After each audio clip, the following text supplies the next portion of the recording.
This is a live recording of the podcast of FringeArtCulture.com. We are currently live in Brisbane City at Brunswick Street Mall for the BrisAsiaFestival, hosted by Engage Arts as a Brisbane Council initiative.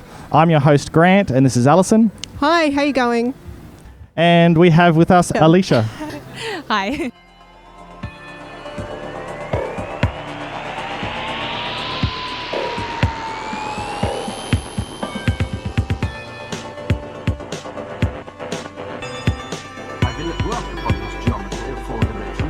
So just a quick thank you to Kerry from Engage Arts for asking us to come in and help you out with this, and great introduction to Alicia.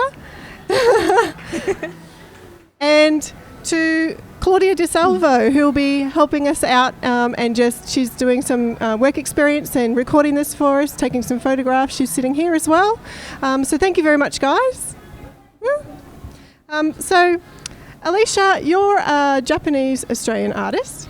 So you work for Flying Arts currently, and you are very prolific. So you've worked in a bunch of different creative capacities, doing like mentorship, workshops, artist-run initiatives. You've even got an exchange program and everything. So it's been really cool to actually go through and see what you're doing. Can you tell us a little bit about your arts focus and what you do? Yeah, sure. And as you said, there's quite a lot of different things involved in that, but I like to think that it does encompass perhaps a lifestyle choice of being an artist. And for me, that does involve practicing and exhibiting, making work, and as well as teaching people through workshops and mentoring, and also having a day job around being an artist does involve work at Flying Arts and doing the artist residency program in Thailand as well. So many hats to wear, but I enjoy wearing all of them as well. Yes. So you started off I think, were you living in Toowoomba when you were studying at USQ? Yes, that's right. So I did my undergraduate degree at the University of Southern Queensland just over a decade ago, and that was really an introduction to my formal arts career in terms of realising that it was a career choice and networking with a lot of industry professionals, getting to find my feet creatively and understanding what I wanted to do with it afterwards. Yeah, no, it's you've done a lot of exciting stuff. And I've noticed that a lot of the programs and stuff that you've done are in the sort of regional, sort of rural Toowoomba area and around their western, over that way. Are you really passionate about the culture out there?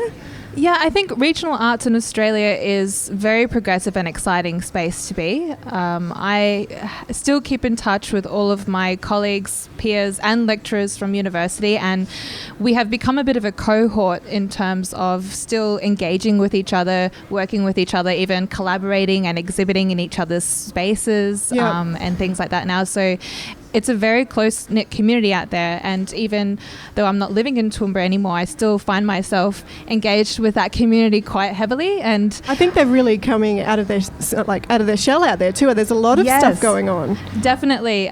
We were involved, myself and a school friend from university set up an artist-run initiative there in 2011, and that was really about a second generation of artistic activity out there where we wanted to create our own exhibition space, and it seemed to create a bit of groundswell and momentum for others to take the same initiative. And if you can't find opportunities, you just make them yourself. I think that's really it. Creativity breeds creativity. Exactly. And enabling other people as well, lifting other people up with you. I think that's a really good way to approach it in a small community as well. Yeah, that's kind of the premise of what we were trying to do. I mean, we're not artists ourselves, so it makes it a little bit difficult, but trying to get into the creative community in Logan, where we are, and do the same sort of thing and kind of boost that area, because we kind of get overlooked. Everyone seems to go north or south of us. So, yeah, being able to identify with that has been awesome. Yeah, wonderful. I can totally relate to that. So can you tell us a little bit about the specific art disciplines that you work through? Certainly. I'm definitely become known for my paper cutting, and for me that's a medium that I really enjoy working with, because technically I find it quite challenging working with positive and negative space and creating a design that has to have interest visually, but also that structural integrity as well. And even just taking it outside of just a small paper design to creating installations that are perhaps site-specific or large-scale as well. Like, I enjoy challenging myself to the next level. Yep. And a lot of the designs are influenced by my Japanese heritage as well, and experiences that I've had with expatriate childhood as well. Yeah, so tell us a little bit more about that. Yeah, sure. Well, it's been a bit of a journey, like not even being born in Australia, but then starting school here, actually down in Canberra. But my family, with my dad's work, travelled quite a lot, so we did spend a bit of time living in New Zealand, and then in Thailand, which for me was quite a formative part of my life, starting high school there and living there for a few years. And I did end up living in Japan after university for a couple of years as well. Do you have family there that you know of? I do, yeah. So my grandmother is Japanese, but she lives in Australia. She's been living here for over 50 years now. Okay. But she still has extended family there, and so we have met them and do visit them whenever we go over there too. Oh, that sounds awesome. It's nice to have sort of be spread out and be able to kind of identify with lots of different cultures. Definitely. It's very diverse, that's for sure. Yes. What were the years that you were in New Zealand? Was that your younger years? Yeah, I think I was there from like maybe when I was 6 or 7, and we moved straight from New Zealand to Thailand when I was I think 10 or 11. Yeah. Yeah, so quite formative years. I still remember them quite vividly, and living in Bangkok for the first stint in Thailand, starting junior high and high school there. And I did return to live there for a couple of years in 2014 and 15 as well, in a different area, a very rural area with the residency there. Yeah. Awesome. Yeah. Yeah. So your background with different cultural diversity and obviously being Japanese Australian, how do you think that influences your art, like informs it? Do you think it gives you a broader sense of empathy for different perspectives, or? Yeah, certainly. I think I've been in situations where I've been a foreigner in a country and not being able to understand languages, or just being physically out of place because maybe I'm the only one that's got blonde hair or something. Yeah. So having that lesser sense of anonymity taken away from you as well, but also having to step up and be really open to new experiences and be very approachable and make connections with people has been really good.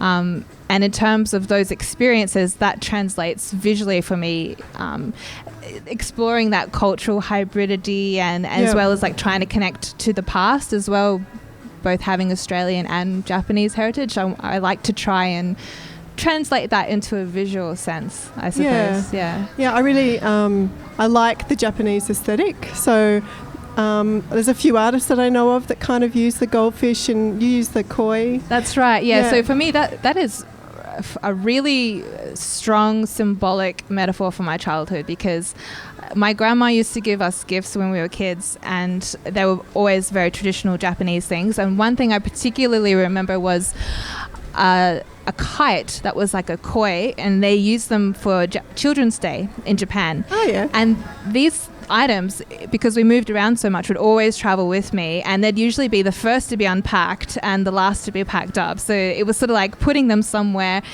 would make that place home for wherever we were. So I think that it makes those items a lot more special, because obviously you can't take a lot with you when you're moving around a lot. That's right, exactly right. And of course, wherever you go, you pick up other things that relate to that place as well. So yeah, definitely lots of mementos and symbolism there. Yeah. So tell us a little bit about the paper cutting. Like I have a visual as a layman, and I've never done a workshop, but obviously you talk about a little bit about the element of commitment when it comes to making those cuts and how that changes. But I also wonder about the actual materials themselves. Like, is it a specific type of paper? Like, I just think it's very, very fragile. The installations I've seen, the photos online, they just look, the space, and especially that one, I think, down in 3D Gallery in Sydney. Oh, yeah. I really loved that. You kind of got this feeling of being underwater in this dream-like sense, but at the same time, it looked like it was going to all, like if you touched it, it would all just fall apart. That's really good to hear, actually, because I think I like paper because it can have that sense of fragility, but it's actually a really hardy medium because if you get paper that's heavier than copy paper, so you're talking like watercolor or 180, 200 GSM, and it can actually be quite sturdy. And the other thing about it is, as someone that travels quite a fair bit, it's really easy to travel with because you can just roll it up and take it with you. It's really light. It's fairly affordable. And as long as you've got blades and a cutting mat, you can make work anywhere. So that's one of the attractive things about it. You just can't take the knives on the flight with you. As long as it's checked in. they just might look through the scanner and think, it's a bit scary having a whole box full of scalpels, but yeah. So how do you think, since being at uni, you've developed as an artist? I think the biggest thing has been confidence. When you're at uni, for me personally, I just found it an experience where I was just trying to absorb as much as I could. I didn't really know what I was going to do with it. I was just having fun, and I wasn't really taking it very seriously in terms of making work. I knew I had to, have a career and work as an adult, but I didn't really know how that was going to happen. So I think after university, I took a bit of a break, and I didn't even go into an art gallery for a couple of years. And I found that by the end of that time, I actually moved back to Toowoomba, connected with all of my peers from art school, and I felt like I really needed to get back into it. Like I'd missed it. I needed the opportunity to miss it. And from there, I think I just started to take things seriously and develop creative habits as well, and try to understand how I make work. Do I think of an idea first? Do I work from a material first? Do I need a brief? Those sorts of things I think can really help shape the momentum. Solidify your process. Exactly. So that's been the biggest thing is finding out what my process is and working to its strengths. So how did you get involved in all those different sort of initiatives that you ran, and tell us more about the Sam Brit residency and everything as well? Well, I have family connections in Thailand. So my father is married to a Thai national, lovely lady. And so I have stepbrothers and aunties and uncles and everybody over there. And I've been to the village a couple of times beforehand, just as family visits. So it was a two-pronged approach. As an artist, I was struggling to find opportunities to do a residency because I'm also a mum. I work full time generally, and you just can't take a chunk of time out of your schedule and away from your family to have this really important creative process of concentrating on the next stage or series of work. So that was one element, and the other side was that the village itself is rice farmers. And they have a biannual income from their harvest, but ongoing expenses.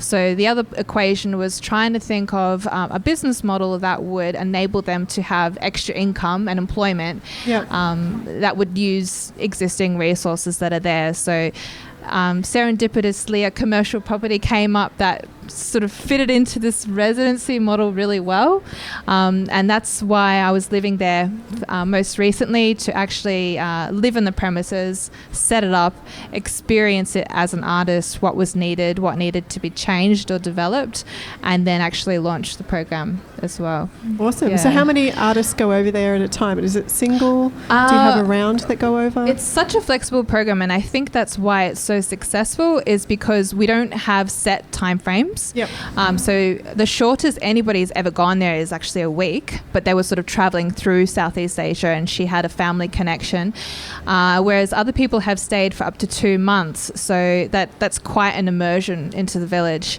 and people do overlap. We can have up to 5 to 7 artists at a time, or a family of that size, for instance. So it's always changing. We probably have about a dozen people through every year, so it's been running for about 3 years now.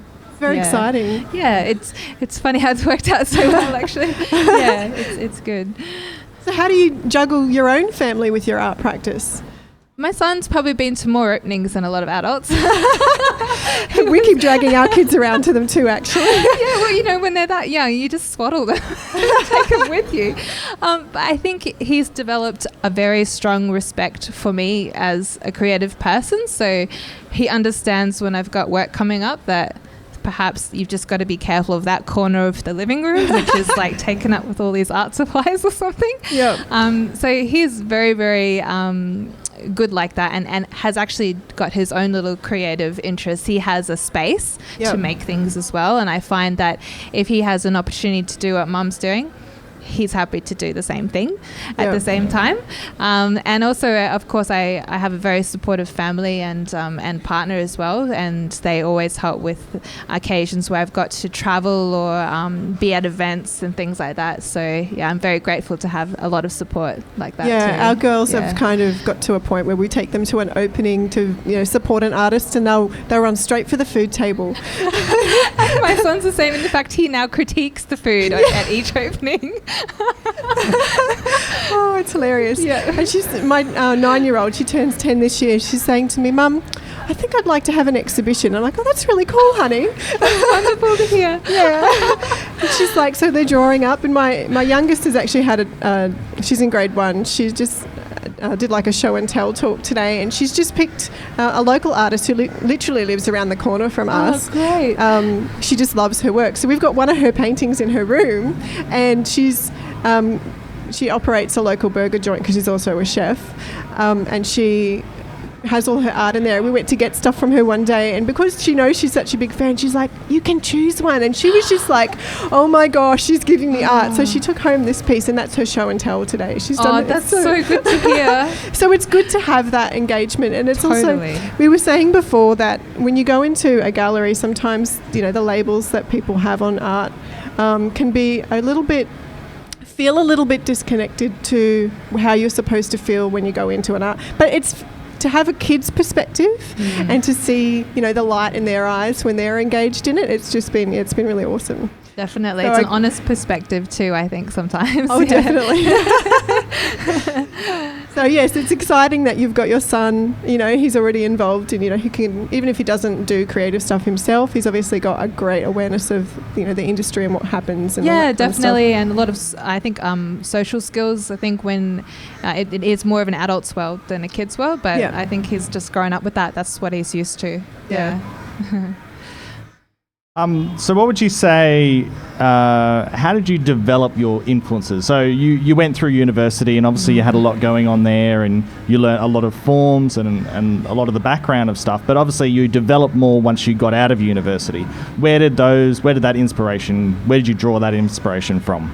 Well, after university, I think I really started to concentrate on paper cutting as a medium, and I only got an introduction to it at all in my final year, and that was through a workshop with Dr. Megan Keating, who's an Australian artist, and she's quite a renowned paper cutter and painter as well. She's based down in Tasmania, and I'd never even heard of what paper cutting was before that moment, and it kind of just opened up this whole new world of this different art form, and it was a new challenge as well. Is it Japanese tradition as well? Because I know that they do it over there. It is definitely Japanese heritage, but I think traditionally in China, because that's where paper originates from as well. Yep. And I think the other thing I liked about that was the amount of history behind the medium. It is a folk medium, and it's not just found in Japan and China, it's also in like Jewish traditions, as well as Mexican as well. Like it does have quite an international feel behind it, and I really like the history behind that medium. Well, it suits you to a T, doesn't it?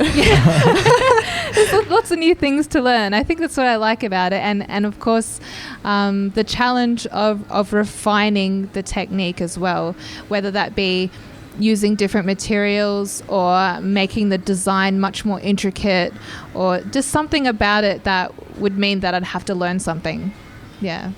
Yeah. That's what I enjoy about it. So who are your creative influences? I know you mentioned with one of the questions I sent you that Swoon.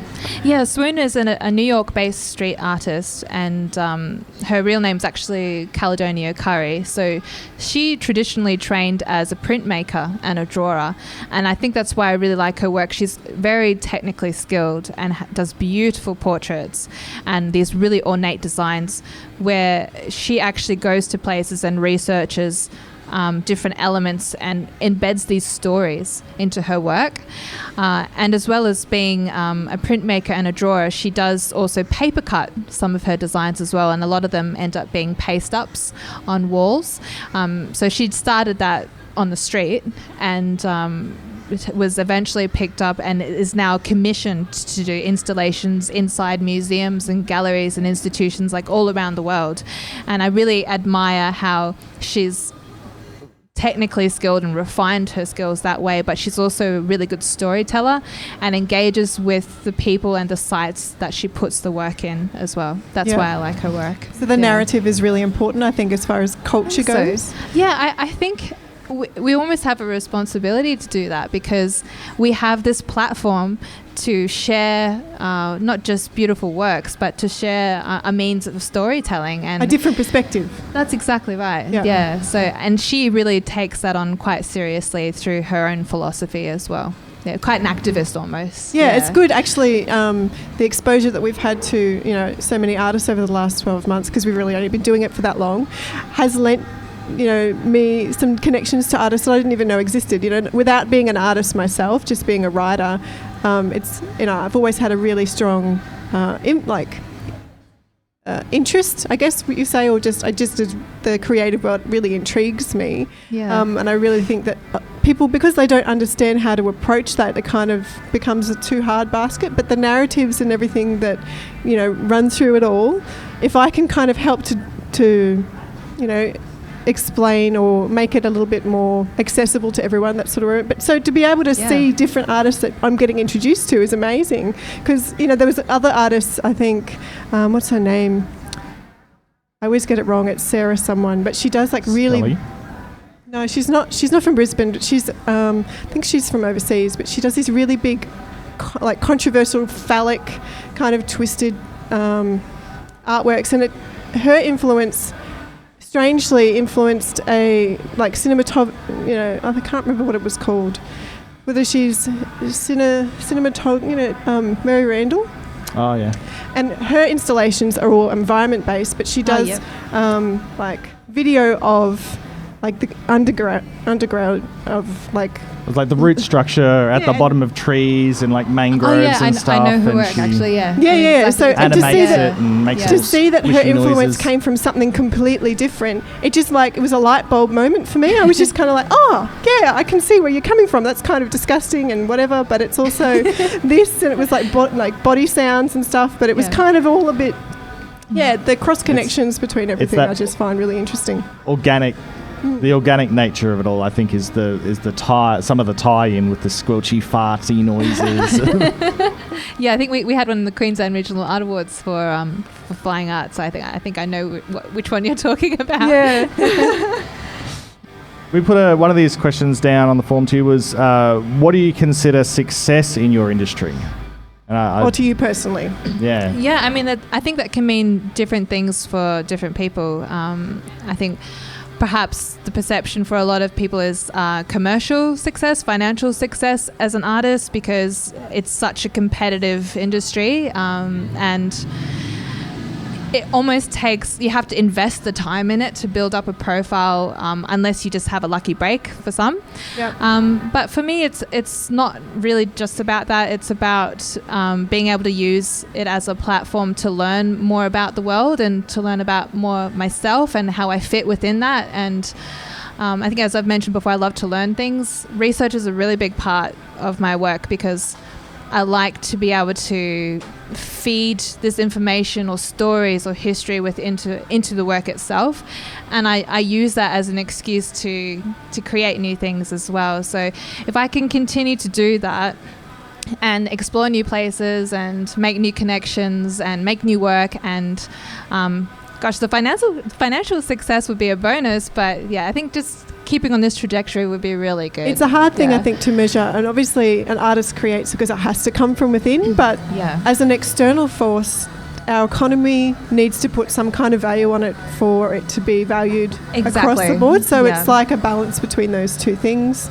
Yeah, I totally agree. In fact, I am studying at the moment, and I'm doing business because I think if I'm going to be smart about it, if I really want to do it, you have to play the game a little bit. You have to be strategic about how you do things, and as much as some people may not like it, I think you have to treat being an artist as a business, because you are technically set up as a business. You're a sole trader. Well, you're a brand as such. That's right. You do become a brand, and I think you have to be professional.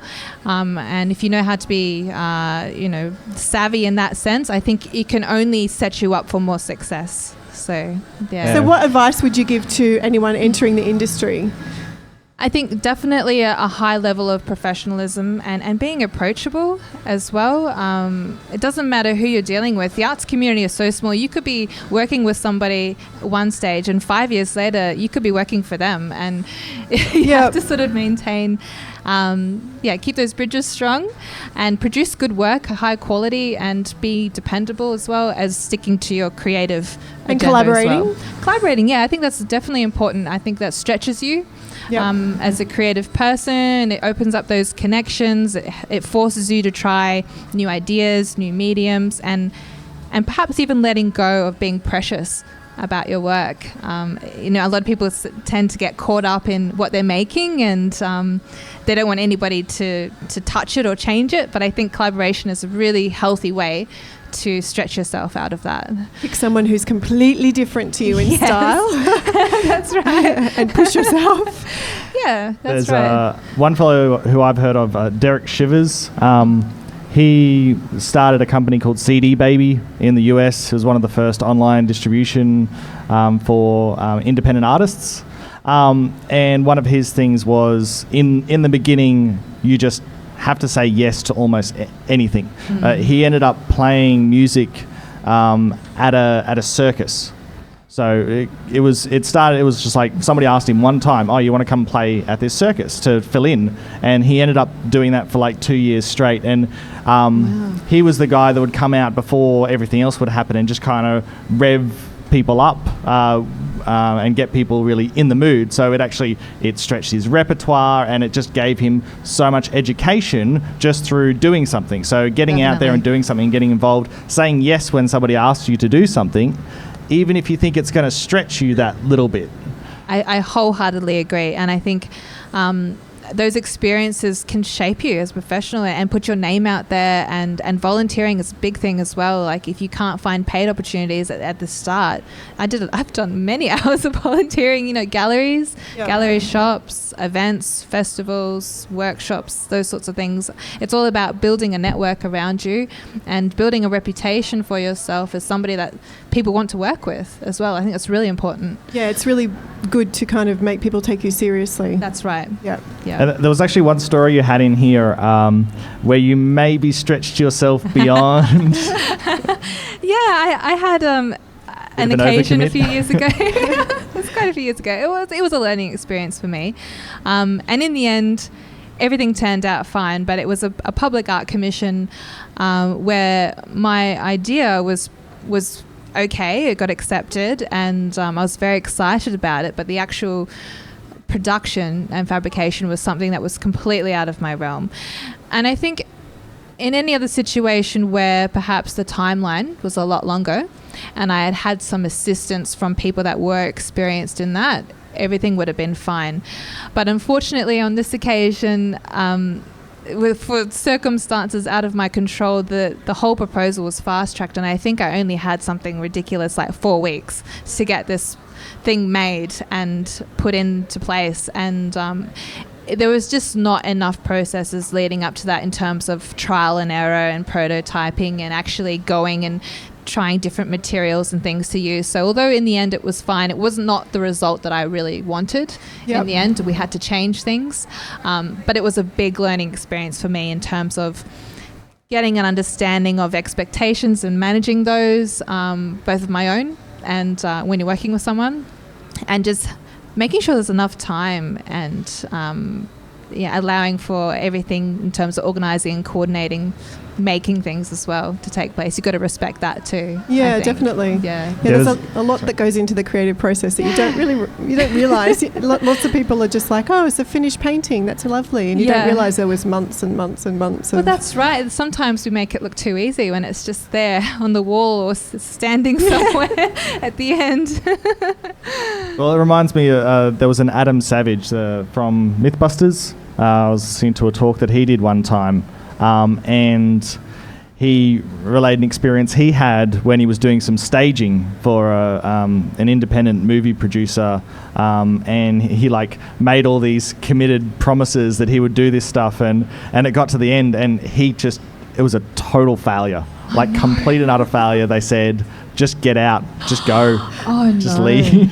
And these were people that he was living with at the time, and his all of his stuff was out on the street when he got home, and they're just go away. We don't know what you spent all our money on, but this was not the result that you promised us. Oh no. And he said that was a big learning experience from him. It was about admitting if you can't do something, asking for help, getting collaboration, if you need help and all that sort of stuff. So that's where collaboration and, partnerships with other artists can be really important to kind of give you some pushes in the right direction if you're... But that's what art's all about, really, isn't it? It's the trial and error. And obviously you're not... Lots of people that do art aren't gifted in the beginning. They just put their arse in and they just get it and they learn. And so there's lots of people that I think could learn from that kind of model. Yeah, being persistent and hard work definitely pays off. Yeah. And turn off that inner critic. Yeah, I think that's inherent with a lot of creative people, is that sort of feeling that you're an imposter. You're not really as good as other people might think you are. Imposter syndrome. Well, it's that whole growth mindset versus a fixed mindset thing. Totally. Where it's about the hours that you put in. You can virtually learn. People can virtually learn anything virtually. People have different aptitudes, but sometimes somebody with an aptitude for something can do just as well as someone who puts in the hard work at something, and get to the same place. So there's not to say that you can't. Nobody can do something in particular. Yeah, I think it's almost a better mindset, because there's always the risk of complacency as well. If you think you've already reached it, why would you even bother trying to learn or grow or challenge yourself even more? And then that's when other people will be ahead of you in the game as they're, doing things that are bigger and better and stretching themselves. I think you've always got to be constantly learning and challenging yourself. Yeah. So we can expect to see a massive, massive big paper kitting from you. Well, the license that I got the other week did enable me to go up to 11 metres. So we'll see. So tell us a bit more about that. How did that come about? Well, I had an expression of interest forwarded to me last year, actually, and to be quite honest, I wasn't going to consider putting anything in, because this year was supposed to be the year that I'm doing my master's in business. But I just put something in just as an idea. It wasn't even a formal mock-up or anything, and it was accepted. And so it was to complete a mural painting in Toowoomba as part of the extension of one of their shopping centres up there, and it was also with 7 or 8 other artists, and the brief was to create a design that was related to your cultural heritage, and it had to have a patterned background, and over the top it has to have an image of a woman working. So the idea and the subsequent design that I got picked for was a Japanese waved pattern, black and white, and then the image was of a geisha, who of course is a working profession as well. They're an entertainer, so they really liked the design, but I had to get my license to operate a scissor lift, because the wall's 4.5 meters high, so it's certainly the biggest work I've ever made, 7 meters long. And that included operating this machinery I never thought I'd have to touch in my life. And then last weekend, finishing the design on the hottest day on record in Toowoomba outside. So we got it done though. And so how does that work? Do you project it on the wall and then sketch it off and then paint it over? Yeah, that's right. So we did have to do a couple of undercoats with white, which was the main background colour anyway. And the design was projected on, and you just do the outline with the scissor lift as well. So it still takes us a couple hours to do that. And then we just filled it in over the weekend with paint and brushes. Yeah. It's exciting though. It was good. I really enjoyed it. And it'd be great to get more opportunities like that if they do come up. Because you've done a little bit of everything. Like you've done the sculpture of that koala. Was that down the Gold Coast? Yeah, I didn't make the sculpture itself. It was a fiberglass one that was made down at a studio down there. But definitely painting a sculpture was the first time that I've done that before. So, I'm always looking for new things to do, I suppose. Yeah.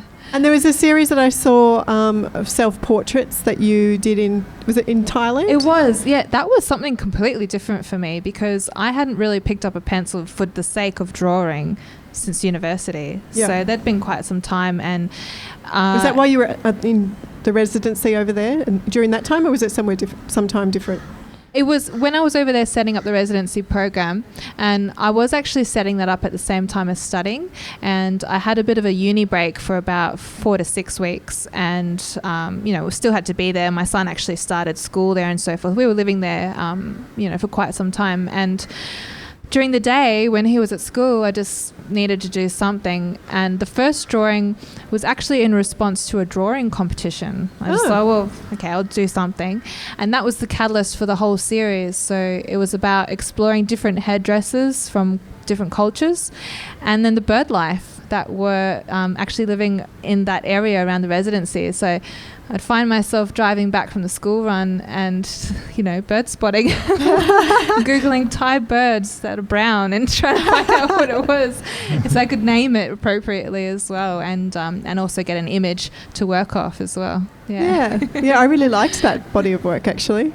Yeah, it was a really cathartic process for me, I think. Like personally, I was going through a lot of changes in my life, and I think it was just a really good way to sort of really take a good hard look at myself, like metaphorically as well. Yeah. And doing self-portraits was convenient. I mean, I was living there by myself with my son essentially, but just a really good personal experience to work through. I think it's perhaps something that every artist should consider doing if they really want to bed deep down and trust their instincts and build up their confidence as well. Yeah. It's interesting that you say that actually. It's like a meditation retreat, but you just go and draw self-portraits. Definitely. I think with each portrait, I probably became more honest with myself as well. So by the 12th one, I think I'd nailed it. Yeah. So for anyone who doesn't know, we'll actually put these links up. There's already a couple on our website, but we'll put them up at the end in the show notes as well, so that people can go and check them out. Oh, lovely. Yeah, I found that the contrast of that and being able to kind of dig deep into your personal, space, and then into the culture of, your lineage and everything like that, and bringing that into a public space as far as the paper cuttings and stuff goes. Like you wouldn't normally, the Engage Arts Eagle Lane installation that you did last year, and just having those little bits of things down that lane, around the pot, I don't know what you call them.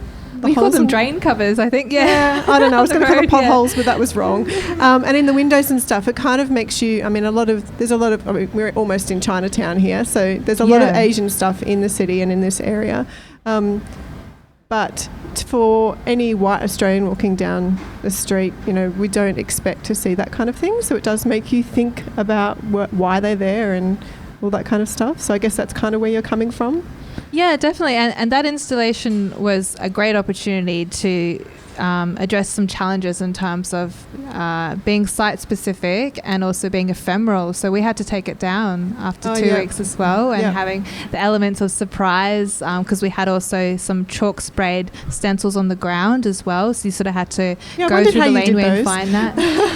It was a great research opportunity to look at different materials. Like I don't think I've ever been to Bunnings so many times in a month. But it is about using products and things things like that perhaps are not necessarily made for fine art, but it can still be just as used just as easily and sometimes more effectively as well to have those little events happening in the laneway to draw people in and sort of meander around and see what they can find. They're doing next. a lot of that stuff in Toowoomba now too, aren't they? They've got lots of little laneways with, I guess like what we all automatically think of as Melbourne doing. Well, that's right. The First Coat Festival has been incredible there, and Grace Dewar, who's the director of the festival, she actually had her first exhibition in the gallery that I used to run there. So we've got a great little connection, and they've just gone from strength to strength, and they're almost like the Melbourne of Queensland now. I know. Yeah. Come on, Brisbane. Seriously. We're a bit behind here. But we'll get there. I think there's a kind of underground sort of movement. People are kind of getting a bit antsy and they're a bit annoyed about all the cuts that we've had and all that kind of stuff. But there is definitely, like, the people that we speak to are all like, yes, let's just do this. And yeah, I think that's it. You've got to just take the initiative. Yeah. And if you can't find opportunities, you just make them yourself. Yeah. Yeah. And work together to do it too. So you've got a paper cutting workshop coming up at Artisan. I do, yeah, on the 25th of February. I think it's nearly booked out actually, but which is good. And then, I do have a work in an exhibition in Toowoomba coming up in March, which is actually curated by Grace, the festival director. So that was a new one. The theme is disco. So that was something different to consider. Did you do paper cutting for that? I did, actually. We had a size restriction, so 30 by 30 centimetres. So what I did was I bought a round 30 centimetre diameter mirror. Yeah. And I cut out a disco ball, as in like the squares that you can see in like the grid, and put that on top of the mirror. So that was the work for that show. Awesome. Another nice new challenge, yeah. So where would you like to see yourself pushing the boundaries in the future? Have you got plans to kind of try and push the paper cutting stuff or blend that with something else or collaborations coming up? Yeah, I have a show lined up in Melbourne in August this year, and for me that is again pushing the boundaries in terms of paper cutting installations. So a show that I had at Artisan last year at the Ivory Street window was this probably the biggest paper cut I've done to date, about 2.5 meters square, and that fit the size of the window and it was quite intricate. That was a good challenge. So this work in Melbourne is actually going to be 5 of those hanging up together. Yep. Different design, and it's going to be inside a room as opposed to in a window. So I'll start working on that in a couple of months, and that'll be the next big thing, and we'll see what happens from there. So how will they do that? Will they hang it from the ceiling or against a wall? Suspended. So I think having a look at the specs, you can actually hang things from rods at the ceiling. Yep. And you can either achieve that length with zip ties and things like that, and just put eyelets at the top of the paper and things. So it'll be a nice little way to research some ideas on how it can hang as well. Yeah. Yeah, we'll definitely track your progress. And nice. It'll be awesome to see where you're going with that stuff. Thank you. So you've listed one of your influences as Japanese woodblock painting, or I'm not sure how that works. Yeah, definitely. So the woodblock prints, because they have that black outline. Yep. And for me, seeing that sort of positive, negative space as a paper cutter is really intriguing. But even painting as well, like the culture wall in Toowoomba, which I've just done, was definitely influenced by Japanese paper cuts and the pattern and prints and things and the patterns within them. Yeah. I really like that design aesthetic as well. The composition in terms of how elements are placed, they're not always centered. They're probably off center, and the imagery in them as well. So I really enjoy working with different plants and animal imagery, as well as patterns as well in fabric and in the print block designs too. Yeah, I'm not sure. Well, you just made me think about possibly doing like kind of paper cuts but in fabric. I'm not sure if that would work, whether you could combine those definitely mediums. Something to try. Yeah. Yes.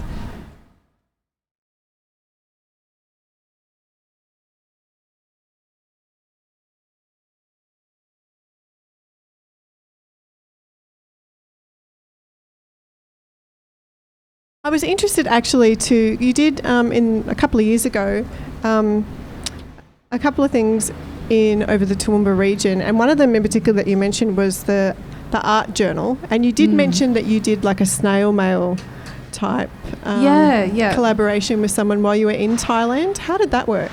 Yeah, that's right. So I have some good friends who are actually based in Brisbane now, and they are photographers, but they also do artist book series focused on regional arts, Doug Spout and Victoria Cooper. And we're actually just finalising that project now. So it's been a couple of years in the making. So we actually did an exchange when I lived there of photographs, and we would set each other a task. So for instance, send a photograph of the inside of your studio space, or what you had for breakfast that morning, or what your local butcher looks like. And the parallel between those photographs was that we were both based in regional areas. We're both artists. And it was interesting to see the difference, but also the similarities between each location. So we're actually working on that now. We've got a book coming together, just a little artist book where each photo is captioned in both English and in Thai. And then hopefully we'll be putting that together over the next couple of months, and that'll be part of their series of regional artist books that they've been working on for quite a number of years. That's a really cool thing. We've got another...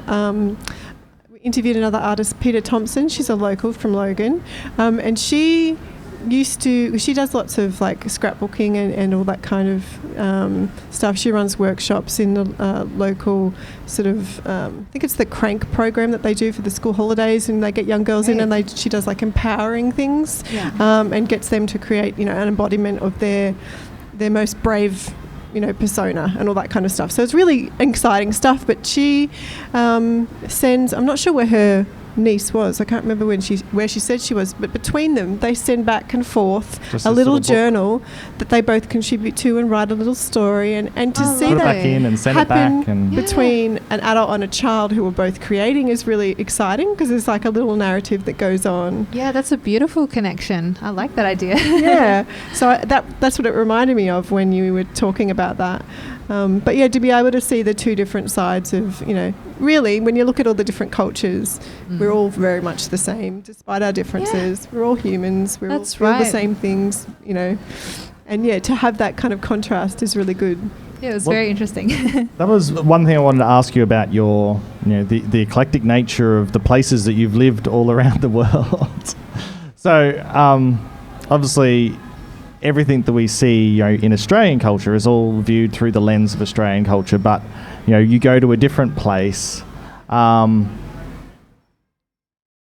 How do you feel about the way when you see people who don't accept the culture, or I don't know, would you feel sorry for people who don't have the same experience you have of being able to experience all these other places? And I certainly feel very fortunate. I mean, with my family and the opportunities that we've had through Dad's work and so forth, I feel incredibly lucky to have seen the places that I've seen. And I totally value that experience and understand that it's quite a privilege, and it's certainly something that I am already instilling into my son. So when I travel, as much as I can, he travels with me, and internationally as well. And I think even just seeing his development as a parent, I can see how valuable that is, just to not just see yourself as like this really insular identity with one place and one country and one town, but as a global identity. Yeah. And I think that really pushes down any barriers and prejudices, and it helps you to connect with people on that really primal level, I suppose. Yeah, a really human level. That's exactly right. Rather than seeing like the us and the other. Yes. We're all the one. Yeah. Exactly. And to see like his interactions with people, like he started school in Thailand. He's also traveled with me to Kenya and Sri Lanka on short trips and things like that. And he's just fearless, but also very friendly. And I think that's a big part of that exposure, to just seeing that, other people live differently, but that's also normal for them as well. And there's nothing strange about it. It's just different. Yeah. kids aren't born with prejudices. right. They're taught them. Exactly. And even if we don't actively do that, it's still something that unconsciously comes through a lot of culture. Yeah. I wonder if that's got some kind of reason why you're pulled towards regional places, because obviously those places are very insular in some ways. Yeah, I find that they've got an incredible sense of community. Yeah, definitely. And perhaps if there's any disadvantage of traveling a lot, especially growing up, is that you don't have the opportunity just to connect with one place and have that same group of friends and those routines and traditions and things that are connected to a place. So for me, my experiences with regional Queensland really have been about being embraced by a community and being able to connect with people on a level that I've probably never had the opportunity to do so growing up, because we were just so transient. You know, we were probably in one place for no more than 3 or 3.5 years, and it's sort of like once you start making those connections, then you're going. So I think that's what I really enjoyed with regional Queensland, especially the Toowoomba and Toowoomba region, is that I've still got those connections. Like I still feel very close. And the to a lot of creative people. community, I find, is very, they're very welcoming.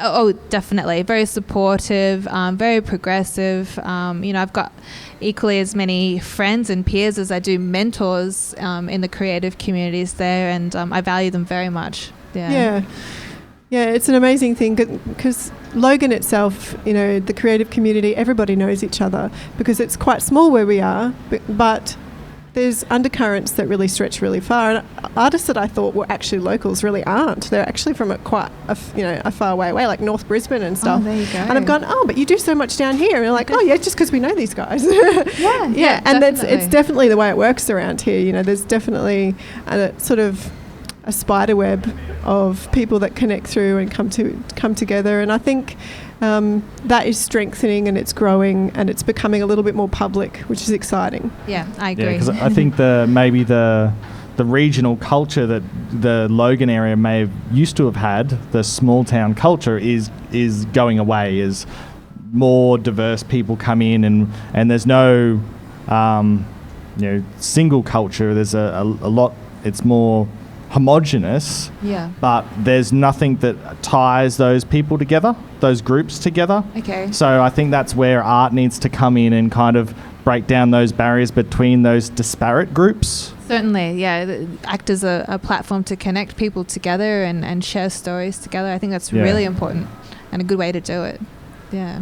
Yeah, I think because there's so much diversity where we are, we've yet to kind of break through to some of the more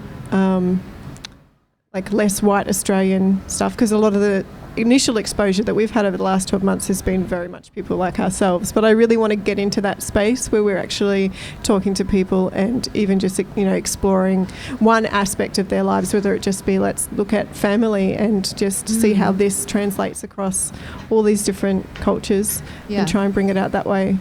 Definitely. It sounds like a really good initiative. I do often get asked, how do you do it all and how do you fit it all in? Yeah. You don't watch TV? That was... and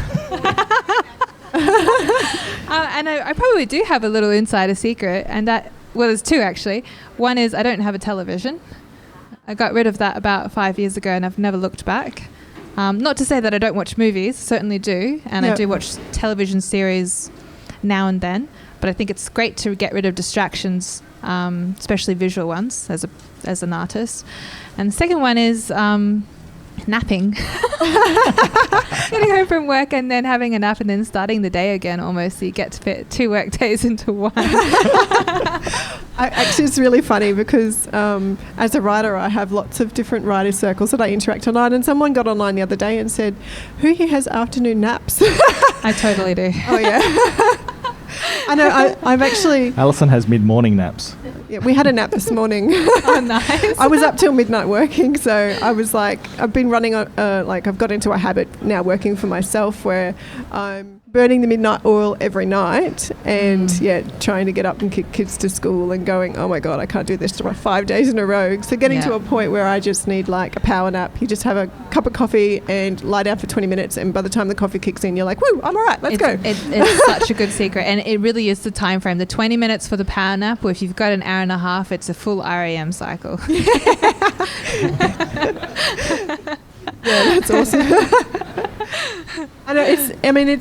I guess we get to that point where we're all kind of, it's that comparisonitis, where we're looking at other people and going, well, how did you do that, and how did you get in? And it looks like you do a lot. And I think you have to prioritize things as well.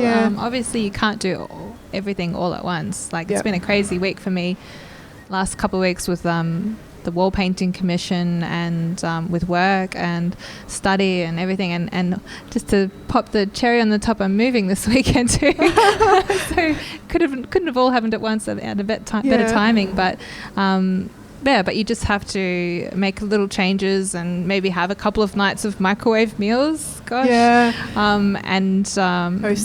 Yeah, that's right. I just put a couple of things on hold because it's usually all temporal anyway, and then you can just get back on track and back into routine. Flexibility, again. I think, is the main thing. Definitely. Like our kids, because we drag them around midweek sometimes to gallery openings, or Miami Marquetta. I don't know if you know where that is, but it's sort of on the Gold Coast. Yeah, so it's a good 45-minute drive for us down there, and then we're getting back if we're leaving down there, at 9 o'clock and on a school night. So the girls are like spend their first hour of sleep, in the car, and we quite often do that and drag them around to places. But they're good and they're adaptable, and we try not to push them too much. We know we've reached a limit when they kind of start giving it back to us, and we're like, okay, we need to slow down again. But you do end up in a cycle where you kind of push yourself for a period of time, and you go, oh look, this month has got something every weekend and 3 times a week or whatever, and then you have to have that month in reflection and just work and stuff. Yeah, I think so, and I find I'd probably prefer to be busy than not doing anything. I'm very opportunity hungry. Sometimes that serves me well and sometimes it doesn't, but I think I'd rather have it that way. Yeah, definitely.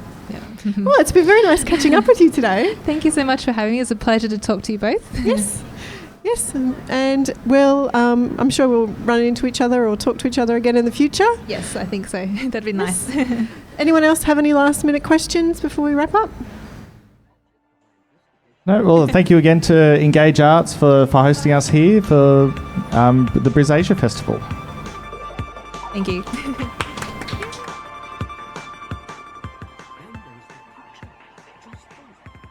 Thank you for being with us, and as a reminder, leave your comments about the episode on the blog, Twitter or Facebook. Share the podcast by sharing the Twitter or Facebook post for this episode, and if you like what we're doing and you want to get involved, hit us up on the contact page. See you next time. He walked slowly out of the room, and we heard the slippers